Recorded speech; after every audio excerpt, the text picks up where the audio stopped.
Hello, welcome to Encouraging Word. I want to encourage you today. This morning, as I was going about my devotions and just going about my day, I thought I'd get myself a cup of tea. And I have a mug that says, "It is well with my soul." And I thought, it is well with my soul. And I thought, I wonder if that is in the Bible, because so many times we quote things and think that's in the Bible that's not in the Bible.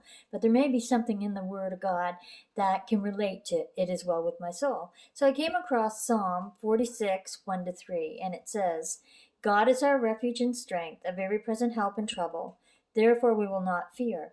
Even though the earth be removed, and though the mountains be carried into the midst of the sea, though its waters roar and be troubled, though the mountain shakes with its swelling."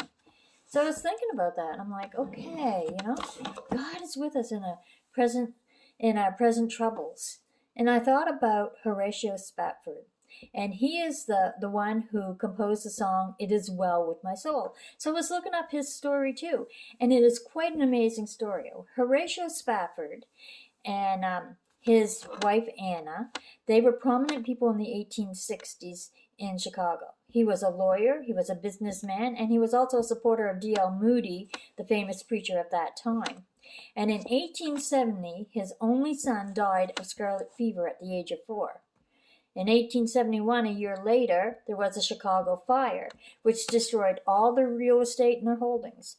So Horatio decided that he was going to take his wife and 4 daughters on a trip to get away from their troubles, and that he would also help with D.L. Moody with his preaching and his tour in Britain. In 1873, he caught a French steamer to cross the Atlantic. He made arrangements for his wife and his children to go, and he was going with them, and then all of a sudden a business trip came up, and he couldn't go, and he said, "I'll catch up with you later." On November 2nd, 1873, the Villa de Havre collided with the Lochern. I can't pronounce these words. A French ship and an English ship collided, and it sank in 12 minutes, claiming 226 lives, including his daughters, Annie, Maggie, Bessie, and Janetta.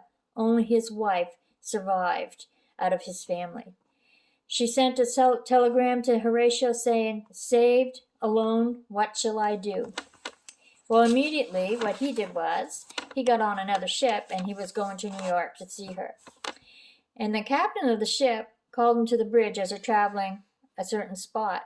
And he said, "We're passing the place where your children have passed." And he went up and he looked and he returned to his cabin. And that's when he penned the lyrics to "It Is Well With My Soul." God was his refuge and strength and his present help in that time. When he was going through all that sorrow, God was with him. He was a man of faith. In Romans 8:28, it says, "We know that in all things God works for the good of those who love him, who have been called according to his purpose." Horatio's life was spared, his wife was spared, but there was a purpose. And we don't always see the big picture, but God is there for us through it all, in it all. It is well with my soul.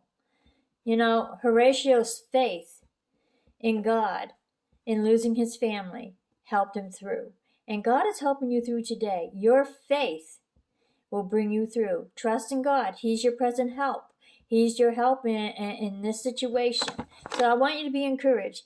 Go to Psalm 46, 1-3. God is our refuge and strength, a very present help in trouble. Therefore we will not fear. Trust God today. Be encouraged. God bless.